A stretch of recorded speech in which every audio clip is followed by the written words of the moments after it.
All right. Hi, everyone. Welcome to the last week before spring break. I hope you're all hanging in there as far as other classes and everyday stressors. If you need anything during this last week to kind of help get you through before our little pause, just let me know. I hope you all get the chance to do something you enjoy and relax over spring break. You should be really proud of the work you've done so far. And yeah. This week, we are talking about one of the probably most important genres in business writing, which is resumes. Um, Talk about different formatting, kind of the current trends in resumes, and this week for your assignment, you'll be writing your own or editing one that you already have. So, customizing your resume. Today's job market, I'm sure, is no surprise to anyone. It's really competitive. There's lots of people out there with so many job listing sites and everything. It can be pretty hard to make yourself stand out as far as being an applicant. So the focus for a resume isn't on what an applicant wants, but what the employer needs.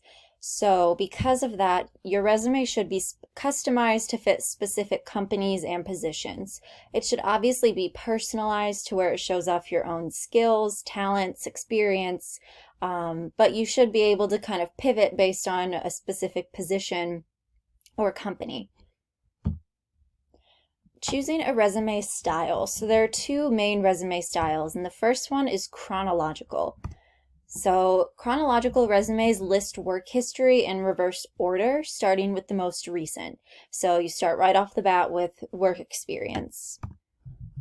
This is good because it quickly reveals an applicant's education and experience, kind of get into the nitty-gritty of what they've been through. It works really well for candidates who have experience in their field and show steady career growth. So this might work better if you're a few years kind of into your career and you already have a position or two that's going to lend itself to the position you're applying for. The other resume style is functional. So functional is going to focus on a candidate's skills rather than employment. So say you haven't had many positions related to your ideal field, functional might be the way to go because you can focus on more, say, academic or project or organizational experience rather than employment. It highlights accomplishments and de-emphasizes a negative employment history. So if you're new to the field or you're switching career fields, something like that, functional is probably a good idea. Good for candidates with gaps in employment history or who are just starting out. You can see good examples of both of these styles in the textbook, but if you have any questions or want to see further examples, just let me know. So effective resume categories. You'll start out with a main heading, which we'll go over all of these and kind of break these down later. Move into career objective, optional summary of qualifications, education, work experience or employment history, capabilities and skills, awards, honors, and activities. So these can have different names, like you don't necessarily have to call this section work experience or employment history. A lot of that is contextual, kind of based on what your field calls it, and they don't necessarily have to go in this direct order. We'll talk a little bit about what to kind of name categories based on applying to positions online and how that can kind of affect how often your application or resume is going to be seen, but we'll get to that later. Oh, there's also optional personal data and references. So for the main heading, pretty simple. Always begin with your name.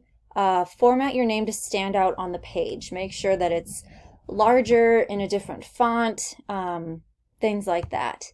Following your name, include, if you'd like, your address, phone number for sure, email address, personal and appropriate. So by that, make sure that it's not like an email from another workplace.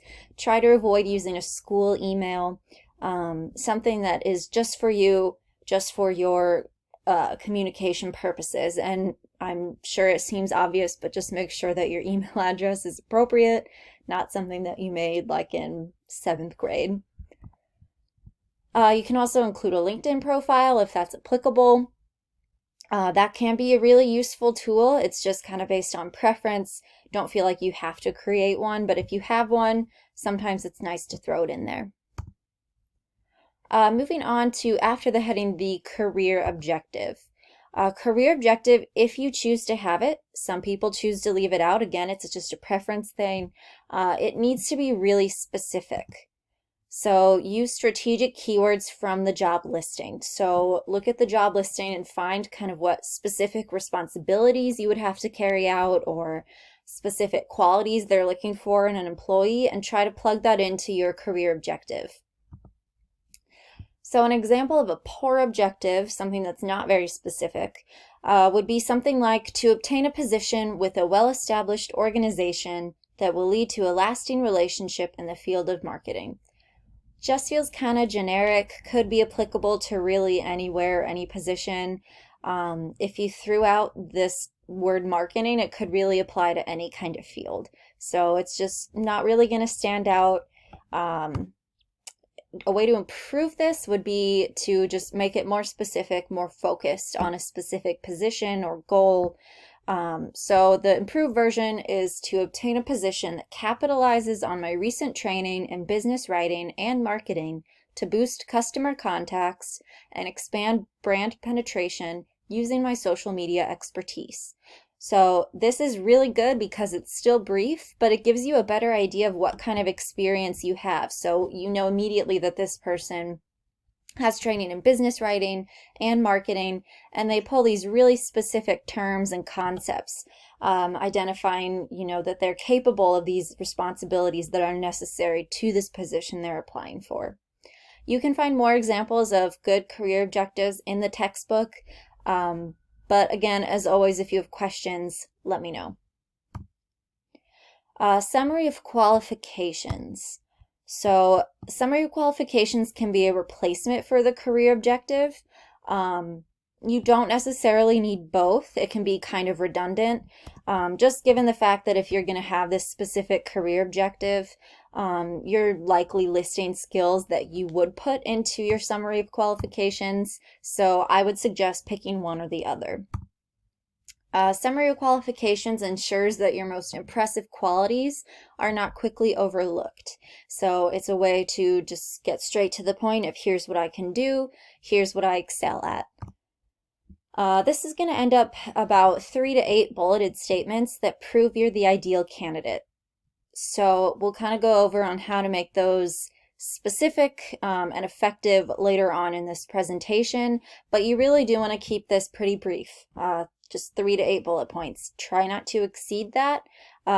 Resumes are usually just 1 to 2 pages, and anything longer than that might get overlooked. Including education on your resume. Put this before work experience only if it's more noteworthy. So if you don't have work experience that's totally directly tied to the position you're applying for, go ahead and put education first, just so you can prove that you do have some sort of relevant experience or knowledge related to this position. Include the name and location of schools, dates of attendance, major fields of study, and degrees received. So this is an example from my own resume. Just Bachelor of Arts in English, minor in Communication Studies, school I went to, the city it was in, and the date I graduated. Doesn't have to be laid out exactly in that way, but that's all the necessary information you'd want to include. Optional things to include in the education section are things like GPA, GRE score, and any relevant courses. Only include these if you're using your resume for something that is really tied to academics. Most places aren't really going to mind your GPA that much. And you only really want to include it if it's something that is like really worth noting. A GRE score is probably going to be more applicable if you're using your resume to apply to graduate school. So if you have any questions on whether or not you should include something like that, let me know. Work experience or employment history. So if this is relevant to the position, put this before education. So it's all context-based, it's all based on your own experience, whatever you want to put first. List the most recent work experience and work backward, including only relevant positions. So if you had a job from 2018 to 2020, you would put that first and then list everything that came before it after. Including only relevant positions, if you had a job back in high school, it's probably not relevant to include. Say if you're applying for like a marketing position and you used to, I don't know, coach basketball or something, it's probably not worth putting on your resume. It might be a good idea to include recent volunteer work, especially if it's applicable to the position, or if you don't have a ton of employment history. For each position that you include, list the employer's name, city, and state, dates of employment, including month and year, and most important, job title, so whatever you were referred to as, whatever you were called at that job. Include significant duties, activities, accomplishments, and promotions. And we'll kind of talk about some strategies for that later on. Work experience, employment history continued. Customize your information so it relates to the target job. So again, take specific phrases and things from that job listing, and make sure that your information matches it. Of course, truthfully, but yeah, try to recycle those phrases as much as you can. Bullet points should be concise, but not complete sentences. So try to keep things as brief and to the point as possible. They usually don't include personal pronouns like I, me, and my, so try to kind of remove yourself from these descriptions. Be really specific. So a poor example of a bullet point on work experience would be worked with customers. Again, super vague, could apply to all sorts of different things. People might have different definitions of what working with customers really means. So an improved version of this would be developed superior customer service skills by successfully interacting with 40 plus customers daily. So this gives you a really specific idea of what skills or attributes they have. So we know that they have great customer service skills. And this 40 plus customers things is a great strategy. Anytime that you can, quantify your experience is a great idea. It gives people a really good idea of what you're capable of and what you've done in the past. Like I just said, quantify whenever possible. So a poor example would be did equipment study and report. Whereas improved would be conducted research and wrote final study analyzing equipment needs of 100 small businesses in Houston. This is just much more specific and much more impressive than that original statement. So anytime that you can give us a specific number or even kind of an estimation, it's a great strategy.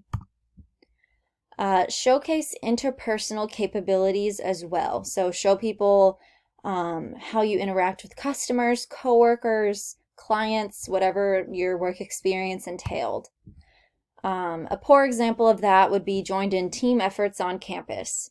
Again, just really vague. We don't know what that exactly means. Improved would be headed 16-member student government team that conducted the most successful voter registration in campus history.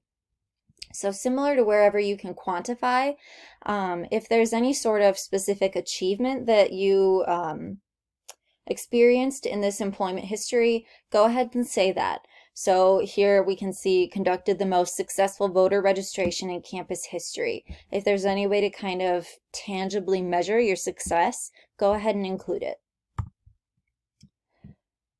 You always want to include action verbs in each section, and I'm not going to read through all of these, but here's some really good examples of kind of how you can illustrate experience or qualities that you have in a way that feels really tangible and gives people a really solid idea of what you've done and what you can do.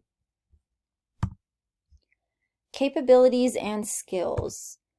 So try to use expressions like proficient in, competent in, experienced in, and ability to.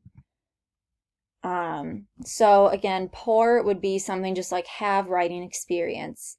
That just is easy to skim over. Again, just not specific. You want to give people a really clear idea of what you can do. An improved version of this would be competent in writing, editing, and proofreading reports, tables, letters, memos, emails, manuscripts, and business forms. So not only have you replaced that just kind of generic term have with competent, you've given a much wider idea of the specific kinds of genres and documents that you're proficient in. Highlight exceptional aptitudes. So is there a computer program you're really good at? Are you really good at writing in a certain genre? Are you good at leading teams or collaborating with people? Go ahead and list all of those things. Just make sure that you use those action verbs and terms like this. Awards, honors, and activities. If you have 3 or more awards or honors, create a separate section. So say you've received 2 scholarships and you won a certain award within your department at the university, go ahead and make this its own section. If you don't have that many, go ahead and include those under education or work experience, depending on which section is more applicable. So if you're kind of unsure of where that would sit, let me know and we can work that out. This can include things like awards, scholarships, fellowships, dean's list, honors, recognition, commendations, and certificates.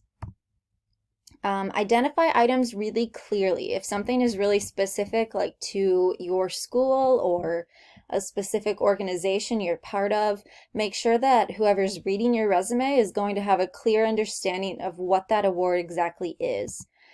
So a poor example of this would be recipient of Star Award. The average person is going to have no idea what the Star Award is. It could be made up for all you know.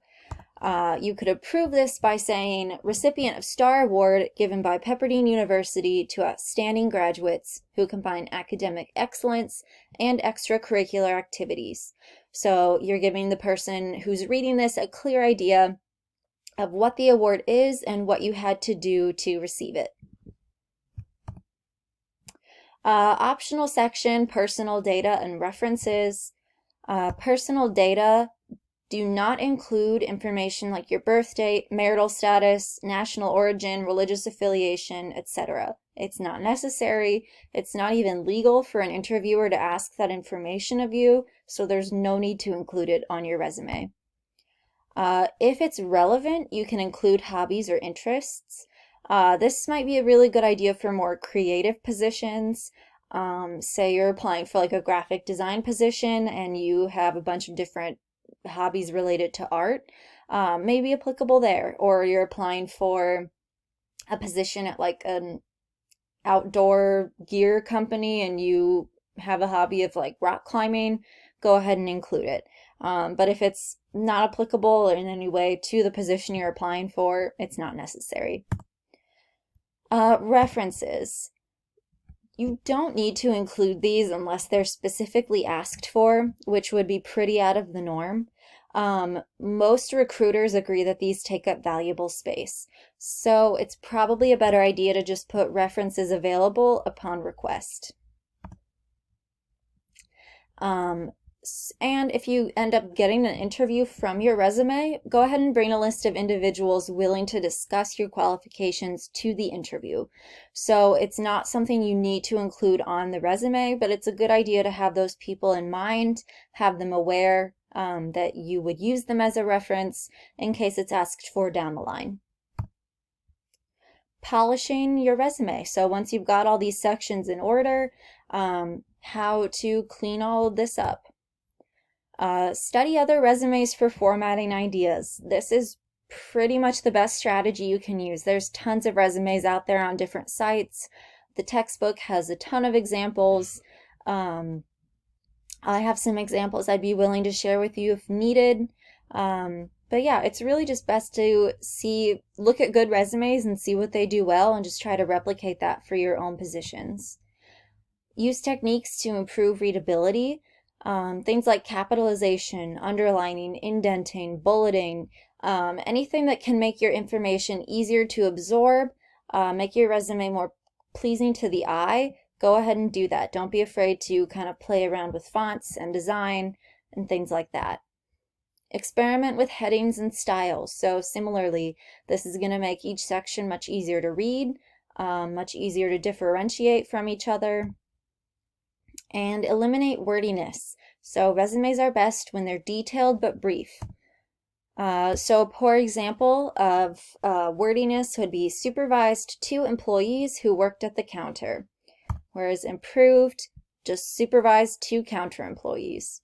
Go ahead and a good strategy is reading all of this aloud, which is a great strategy for any piece of writing. But if anything just sounds clunky or too long, don't be afraid to kind of remove these filler words. Maximizing the rank of your resume. So this is an important thing to think about when you're actually submitting your resume for a position. Most jobs you're going to apply to nowadays are online. And jobs can receive like thousands of applications. So it's important to make sure that your resume is going to get through and get eyeballs on it. So include specific keywords or phrases in context. So again, taking those specific keywords or phrases that are used in the job ad itself. Focus on nouns. Use variations of the job title. Concentrate on the skills section. So again, look at those responsibilities that are listed in the job ad itself and translate that into your skills section. And keep the formatting simple. A lot of times recruiters are going through like hundreds of applications at a time. If your resume is messy or too long or just not pleasing to the eye, they might just skip right over it. And use conventional headings. So like I talked about toward the beginning, you don't necessarily have to use the exact same titles for headings and sections that I include here, but don't get creative with those parts because otherwise it's not going to show up when someone is looking at your resume in like a huge database like Indeed or another job application website. So after all that, up next this week, post to the week 8 discussion board. This is asking you to look at a couple resume examples and just kind of discuss with your peers what they do well and what they could improve on. Read the resume assignment prompt and complete and turn in the resume assignment. So you're going to be either making your own resume from scratch this week or revising one that you already have. Don't stress too much about this. I know making a resume can be like a really daunting task, so just know that this is a really low stakes way to polish yours up, try out some new things, that it won't actually affect whether or not you get a job. So don't worry too much. If you have any questions, need any help, examples, anything like that, just let me know. And have a great week. And I hope the week goes by quickly for everyone so we can get to spring break. All right. Thanks.